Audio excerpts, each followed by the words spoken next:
One thing I know is that people don't like change. They might say they like change, but when it comes down to it, all of us want to stay in our comfort zone. We're comfortable with the way we're used to doing it. And even if we see benefits in changing things, we prefer to stick to our routine. Well, in 2007, there was plenty of feedback that people didn't like all the changes, and they were having a hard time adjusting to the ribbon. We were prepared for those comments. But they also said they wanted to have things like their custom toolbars back. Well, so far, the interface looks pretty much the same as it did in 2007. But take a closer look. Other than being able to just use things like the tabs and the ribbons, we also had another complaint about the big round thing with an Office icon in the upper left corner of the screen. This is actually called the MOB, or the Microsoft Office button. As I was training people, I found it really interesting that most people didn't know it was actually a button. They thought it was just an icon, a nice decoration, some eye candy, so to speak, as part of the interface. So I was always surprised when people would say that they liked 2007, but they had trouble figuring out something as simple as printing or saving a document. I thought, how can they not know how to print? It's where it always was, but now it's just a button instead of saying file. Well, guess what? Now I understand it, because I know that many people didn't realize that it's a button. And I don't want to say we're regressing. You'll see there's no Office button. Yes, we've gone back to File, in this case a File tab. So yes, Microsoft does listen, and they know that certain things have to be made intuitive. And obviously, the MOB button was not intuitive. However, I don't want you to call this File menu. I guess you could refer to it as a File tab. But more importantly, when you click on it, you'll see that it exposes an entire set of information known as the Backstage view. A long time ago, Microsoft developers and designers realized that a change was needed. Through the brainstorming and process mapping, they realized that a lot of things people did were considered in activities, things that they did inside of a document or inside of a file, like adding content or formatting text.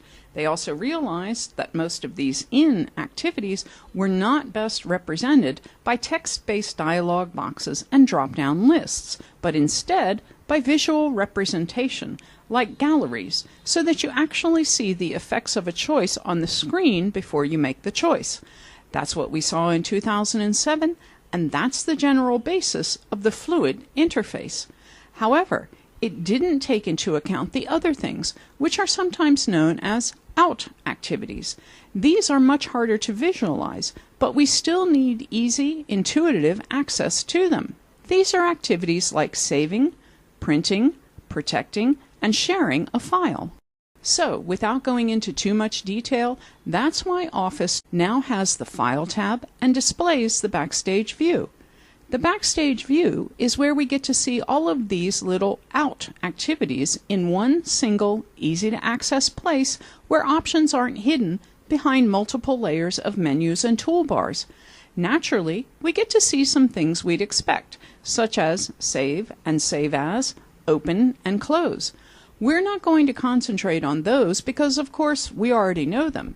Instead, I'll focus now on the default view that opens when you show the Backstage view with a document open, and that's something called the Info panel. This is really a lot of information, all with one click. By opening the Backstage, we get to find out things like the title of our document and the full path for that document. Then we get into some different categories, such as the compatibility mode. Right now, this document is in the older file format, and you'll see that some of the newer features might be disabled. We can also explore settings for things like permissions and security. For example, who can open, copy, or change the file. What we see for each of these categories in the Backstage is a brief description and also some specifics about the current file. To the left, we can also see either a button or a drop-down. For example, Convert is a button because it's the only thing you can do. But for this one, we see a drop-down which gives us options, things that we can do that are connected with the security. For example, we can modify the settings for marking it as final, restricting editing permissions, and even applying a digital signature. Moving down, we can also talk about sharing, and that's very important in Office because we know that people share and collaborate all the time. So, what do we need to know? Well, without even accessing anything else, we can see there are some things we need to be aware of. Document properties, author's name, and related date are located in this document, and we might want to remove them. We can look at things like headers and footers and content that can't be checked for accessibility because of the current file type. If you pause over them, you'll see that we get tooltips to give us more information. And of course, we can also access the tools for working with any of these things by clicking on the options on the left. Lastly, we also have versions. These have been revised and updated for this version of Office, so there are some things to see there as well. I also want you to pay attention to the information on the far right of the screen as well. This is where we get into all of our document properties. In prior versions, we had to dig down to 2 or 3 different places to see all of this information, but now it's all exposed right here. We can take a look at the basics, such as the size of the file, the number of pages it has, how much editing we've had. We can look at several dates, such as when it was modified, created, and last printed. We can also talk about people because, in addition to sharing documents, another priority for Office is knowing who is working on things, who modified it last, etc. Here you can see that I am the original author, but if you look at who last modified it, because that's the profile I'm currently logged in on in this computer. And that becomes important because of the last item that we have in Properties. This is called Open the File Location to find if there are any related documents.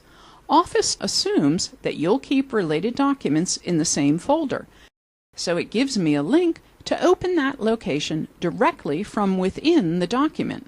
So, for example, if I had a contract for training and some course descriptions and other types of things, like a statement of work, those types of activities and documents, I could open them all right from within one document.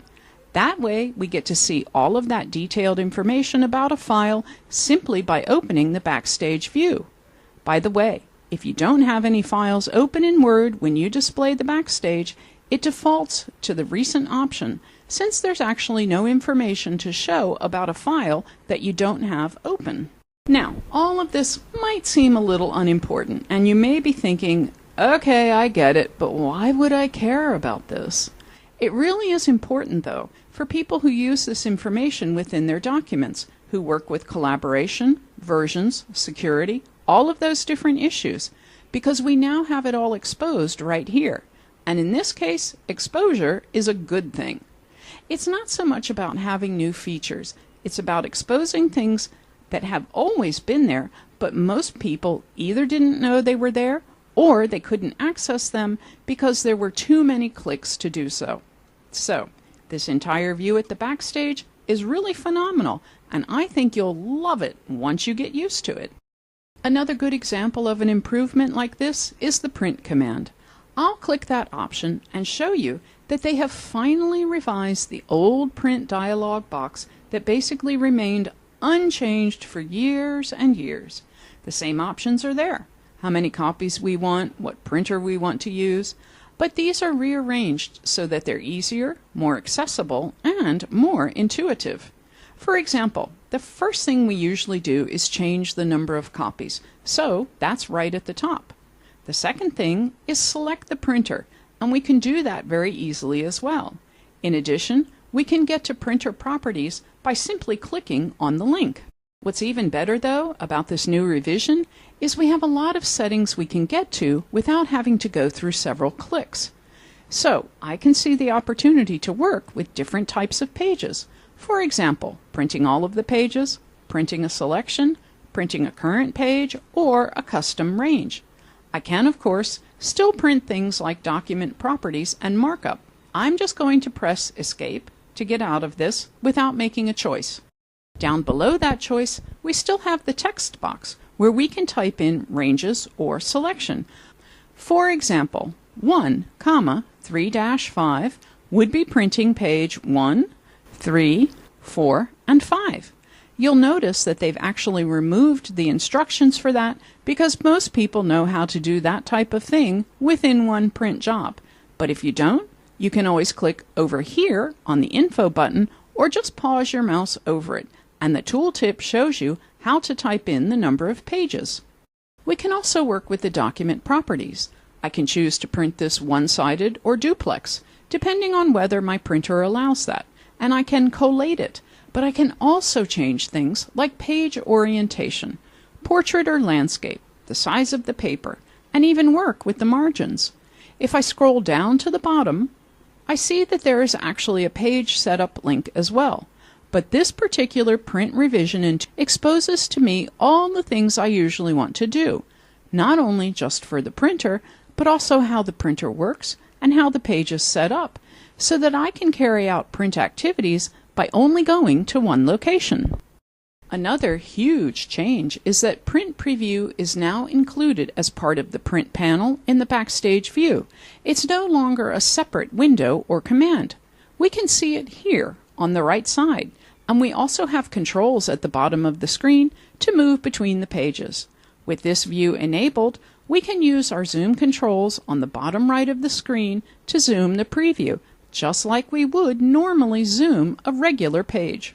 In addition to what we've already looked at, there are some options that follow print, like sharing, options, and exit. I'll press my escape key to get out of the Backstage view for a moment and remind you that when you first go in, you're going to see that Info tab.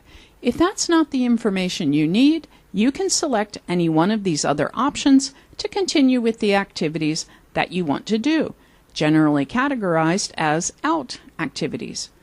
Whether you use that new terminology or not, though, I think you'll see that the Backstage view is a real improvement over what 2007 offered.